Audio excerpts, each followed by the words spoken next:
Bienvenidos a Jessy Hobbies, yo soy Jessica y en el vídeo de hoy os traigo la edición especial del libro El alma del brujo.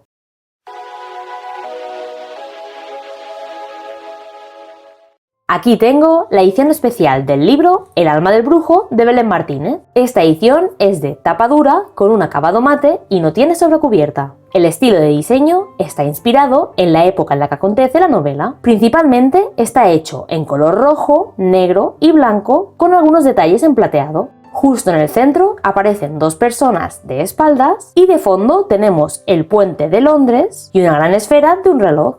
Me esperaré a tener el tercero para empezar esta trilogía, así que por favor no me hagáis spoiler. Por aquí estaréis viendo la edición normal y así los podéis comparar. ¿Cuál os gusta más de las dos? Este sería el lomo, también con algunos detalles en plateado, y esta es la contraportada. Esta edición especial tiene todos los cortes de las páginas decorados en color negro. Me alegro de que hayan decidido continuar con las ediciones especiales de esta trilogía, porque al tardar tanto en publicar este libro, estaba sufriendo por si solo publicaban el primero en esta edición. Por si os interesa, lo voy a comparar con la edición especial de Nuestros Destinos Infinitos, la edición especial del Vals de la Bruja. De hecho, ya que estoy, os mostraré que lo tengo firmado, porque cuando hice el vídeo todavía no lo tenía firmado. Y en breve os contaré cómo conseguí la firma de este libro. La edición especial del último libro de los Bridgerton, la edición especial de La vida invisible de Adi LaRue, la edición especial de Una ventana a la oscuridad, la edición especial del primer libro de Cazadores de sombras y Placeres mortales, también de Belén Martínez. Este libro me lo firmó en el Celsius de 2024. Por si no lo habéis visto, os dejaré por aquí ese vídeo. En serio que Belén me parece un amor de persona, es súper atenta y me cae genial. Bueno, no me enrollo más. He hecho vídeos de todas estas ediciones especiales. Habréis ido viendo algunos de ellos por aquí, pero en la descripción los tenéis todos. ¿Os gustaría ver en detalle Placeres mortales? Porque me parece una maravilla de edición. Vamos a ver la guarda anterior, que está decorada con un estampado que usa los colores del diseño exterior. La guarda posterior es igual. Voy a mirar si incluye contenido exclusivo, pues parece que no. Y ahora pasaré al principio del libro. Como podéis ver, lo tengo firmado y dedicado. De hecho, por aquí estaréis viendo un fragmento de la firma. Aproveché que se publicó justo antes del Festival 42 de Barcelona al que asistió Belén Martínez, para que me firmase tanto el primero como el segundo. Es más, estuve en primera fila en la charla, así que tengo grabada una parte y se entiende perfectamente. Por si os interesa, al final del vídeo, en el minuto que os indico en pantalla, os dejaré esos fragmentos de la entrevista. Y ahora vuelvo con el libro. Esta edición me parece muy bonita. Tanto los inicios de cada parte de la novela como los inicios de capítulo están decorados. Que sepáis que es una edición especial limitada, así que corred a comprarla si os interesa. Os dejaré algunos enlaces de compra en la descripción. Pensad que usando esos enlaces a vosotros os costará lo mismo, pero estaréis apoyando al canal. Espero que os haya gustado el vídeo. Recordad que podéis compartirlo, activar la campanita, darle a me gusta y suscribiros al canal. Adiós y hasta el próximo vídeo. ¿Qué fue primero de todo esto? Encontrarte la historia fascinante de Sisi, que fue decir, voy a escribir algo un poco con un público más amplio. ¿Qué vino primero a ti? Podría contar algo muy bonito y tal, pero el origen de toda esta historia fue pasando stories de Instagram. Me salió un juego, que es muy cutre, pero soy sincera, cuento la verdad. Me salió un juego de como tipo, pues no sé, como tipo dibujito, en el que salían como dos concubinas que entraban dentro del palacio imperial como para atraer al emperador, en fin, y a través de los hijos y tal, pues ir ella escalando su posición social. Y me salió muchas veces. De hecho, me lo descargué, era una porquería, lo dejé después, pero como que siempre esa semilla de decir, ostras, yo de China sé algo, no mucho, y como, no sé, hubo algo que se me quedó. Y dije, voy a empezar a investigar.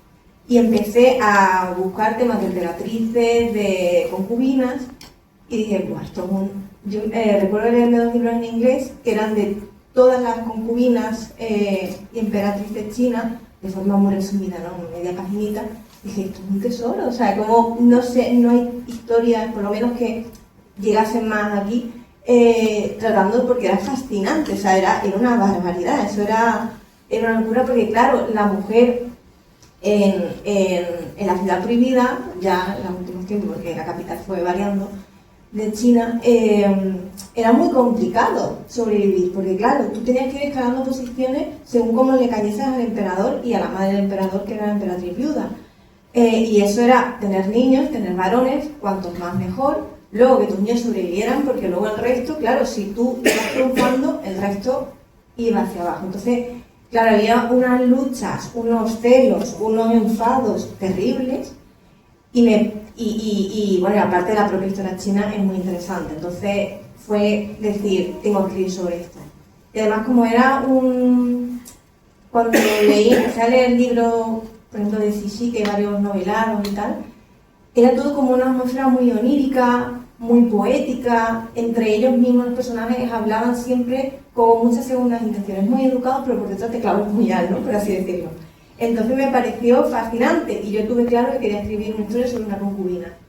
Me leí de nuevo estos dos libros donde ponía todo, y yo la verdad sí era la que menos me interesaba, porque era la más contemporánea. Pero es cierto que en la época, en el periodo, perdón, no me sale la palabra, en la dinastía Qing, en el principio del siglo XX vivían como la Edad Media si comparamos con Europa. Entonces, claro, toda esa fascinación, todo lo que envolvía, todo eran rituales, se permanecían. Y luego, de forma de nuevo egoísta, era de quien podía conseguir más información. Entonces, a partir de ahí fue a investigar, y ahí ya me reconcilié con la figura de Cixi y digo, no, todos tienen una vida súper interesante. Y es verdad que, claro, siempre digo que es un retelling libre, ¿por qué? Porque no soy fiel en el sentido de esta mujer vivió, la Cixi real vivió muchos años, pero murió con unos 20 y tantos, a principios del siglo XX, y participó en una rebelión. Entonces, el libro es una rebelión, yo no digo ya con quién. Hubo un ministro en particular que le hizo la vida un poquito imposible, pues ese ministro sale con el mismo nombre. Luego hubo un eunuco que tuvo mucho impacto en su vida, aparece, en fin, el emperador, Xianfeng, el mismo. Lo que pasa es que, claro, cambio, o sea, respeto como el elemento, ¿no? El evento principal, pero luego lo cambio un poco en pos de la historia y lo que yo quería, y sobre todo con el mensaje que quería transmitir, que al final es un mensaje feminista, y un mensaje de la propia historia, que lo dice, placeres mortales, y abajo siempre pone una historia de venganza y placer, es una historia de venganza. También cuando yo empecé a escribirla, no me daba cuenta de lo enfadada que estaba un poco en el mundo. Yo había acabado de ser madre de la primera hija, me di cuenta, o sea, ya lo había visto de lo machista que era, pero como que descubrí otra capa maravillosa que no conocía, y fue como, pues sí, era mi yo más vengativo, y un poco la lucha y la venganza contra este mundo construido por y para los hombres. Y seguro que investigando de Cixi has encontrado otros personajes que igual te han dado ideas para el futuro, ¿o no? Claro, el problema, entre comillas, de este libro es que creé una cultura, un imperio, el imperio Jin, y luego hay un reino anexo, que es el reino Ainu, que también es un pueblo, es una tribu de la mitad de China, pero bueno, y otra forma en un reino. Y claro, realmente solo ocurre en un pueblecito, y luego en el Palacio Imperial, que en este caso se llama el Palacio Rojo, no es la ciudad prohibida, el Palacio Rojo. Entonces, claro, tener un territorio tan extenso del que hablo, pero no lo disfruto, da pie para un futuro amor volver ahí. Pero sí es verdad que siempre lo digo, que la historia es una historia autoconclusiva, empezó y terminó, porque muchas veces yo creo que tendemos a lo que gusta o a lo que triunfa, a alargarlo, y me ha pasado con trilogías, sagas, con películas, con muchas cosas que eran muy especiales para mí, que me habían marcado, y por el hecho de alargarlo, al final enrarece ese recuerdo. Entonces, yo estoy segura que dentro de unos años voy a volver, tengo una historia que no va a tener que ver, no tiene que ver nada con los personajes que aparecen en Placeres Mortales, pero sí siguiendo un poco el hilo, el ambiente y tal, pero dentro de unos años, porque hacerlo necesita mucha investigación. Los Placeres Mortales son 700 páginas, por eso no recuerdo mal. Sí, 700. Que vendría, o sea, algún otra cogería esto, sería 3 o 4 libros, pero tú lo has condensado de todo. Sí, giros a mí continuos. muchas gracias. Hay muchos giros, bueno, es una lectura realmente entretenidísima, como antes decía, de dos finales, ¿no? Son lecturas que no puedes soltar hasta el final. Mortales realmente es un preterín un tanto libre de la última emperatriz de China, que sí, con lo cual tenía que ser en China, aunque como yo no pertenezco a esa cultura y atreverme a hablar como un personaje dentro de esa cultura me daba mucho miedo y no quería faltar respeto básicamente a nadie, hice una especie de mix. O sea, realmente no está ambientado en China, está en un imperio inventado, que es el Imperio Jin, que tiene mezcla de distintas dinastías y culturas. De China cogí la dinastía Qin y Ming, de Japón el periodo Edo y de Vietnam la dinastía Le y de Corea el periodo Joseon. Yo soy una fanática de Asia en general desde que era muy pequeñita y fue un poco ese el motivo. Quería que mantuviese la época histórica, es como una época medieval asiática. Y luego también en Asia, ¿por qué? Porque es que realmente yo por lo menos siempre he visto mucho medieval europeo y siempre tiramos con lo mismo y aunque a mí me encanta, era como darle un punto diferente. También era un punto arriesgado, sobre todo las editoriales me lo decían, porque claro, no se consume, ahora hay un poquito más de auge, pero antes se consumía poca literatura que estuviese ambientada en Asia. Pero yo siempre lo digo, soy muy egoísta a la hora de escribir, escribo lo que yo quiero, me gustaría leer. Es verdad, no pienso, ¿verdad? Que a los de estoy muy agradecida, pero no pienso absolutamente en vosotros cuando estoy escribiendo. Entonces fue un poco el motivo, es algo que disfruto mucho. Esta novela me lo pasé súper bien, fue muy larga, tuve que documentarme mucho, aparte de lo que ya traía de casa. Pero fue una maravilla, fue un regalo. O sea, que cada palabra escrita era estar allí, pisar esos suelos, oler el incienso, comer esas comidas y fue una maravilla. Es algo que disfruto mucho. Es verdad que fue mi primera adulta y es verdad que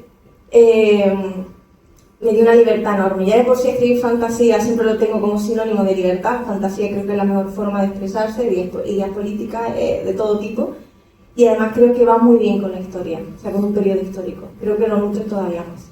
Claro, es incluso más difícil, ¿no? Porque decía, en vez de ambientarlo en un periodo concreto, cogiste 3 sitios distintos y lo agrupaste en uno. Sí, pues, es algo más complicado. Sí, no, es una forma también muy divertida porque cogía lo que más me gustaba de cada cultura, de cada periodo, y luego también había ciertas cosas que la verdad que tienen similitudes, ¿no? El tema, por ejemplo, del concubinato, el harén, la figura del emperador, pues todo eso sí compartían ciertas cosas y otras que no. El tema, por ejemplo, de las vestimentas, creé, entre comillas, un vestido nuevo, un traje, una venda nueva, de distintos, o sea, por ejemplo, de Vietnam, con una parte, de Corea, de ciertas figuras de cortesanas que eran las, o Irán, las Tayú de Japón, en fin, hice como una especie de compendio. Entonces fue muy divertido, yo lo disfruté un montón.